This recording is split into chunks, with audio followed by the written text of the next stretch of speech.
திமுகவின் கூட்டணி கட்சிகளால் கடந்த 5 ஆண்டுகளில் சட்டமன்றம் ஜால்ரா மன்றமாக மாறிவிட்டது என முன்னாள் அமைச்சர் RB உதயகுமார் விமர்சித்துள்ளார். இது தொடர்பாக அவர் வெளியிட்டுள்ள வீடியோவில் 16வது சட்டமன்றம் 5 ஆண்டுகளை வேதனையுடன் நிறைவு செய்துள்ளது என்று கூறியுள்ளார். இந்த 5 ஆண்டுகளில் சட்டமன்ற எதிர்க்கட்சித் தலைவர் EPS திமுகவின் சட்ட ஒழுங்கை பற்றி பலமுறை ஆதாரத்துடன் எடுத்து வைத்தார். ஆனால் முதலமைச்சர் அதற்கு தீர்வு காணவில்லை என்றும் கூறியுள்ளார். திமுகவின் கூட்டணி கட்சிகளால் கடந்த 5 ஆண்டுகளில் சட்டமன்றம் ஜால்ரா மன்றமாக மாறிவிட்டது என்றும் சாடியுள்ளார்.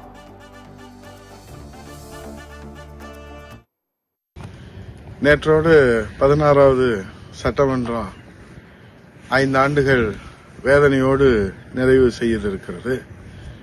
ஒரு வகத்தில் தமிழ்நாட்டு மக்கள் நிம்மதி பெருமூச்சு விட்டிருக்கிறார்கள்.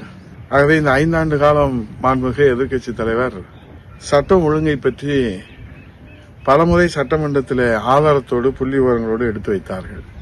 முதலமைச்சர் நினைத்திருந்தால் அதை தீர்வு காண முடியும். ஆனால் இந்த 5 ஆண்டு காலம் குறைகளை சுட்டிக்காட்டினால் எதிர்க்கட்சிகளை தூக்கி வெளியே எறிவதும், இன்றைக்கு தோழமை கட்சிகள் என்ற பெயரிலே அவருடைய சின்னத்தில் நின்று போட்டியிட்ட தலைவர்கள் எல்லோரும் இன்றைக்கு அடிக்கிற ஜால்ராவிலே அது சட்டமன்றம் அல்ல, ஸ்டாலினுக்கு ஜால்ரா அடிக்கிற ஜால்ரா மன்றமாக மாறியிருப்பதுதான் இந்த ஜனநாயகத்தினுடைய கேலி கூத்தாக இருக்கிறது.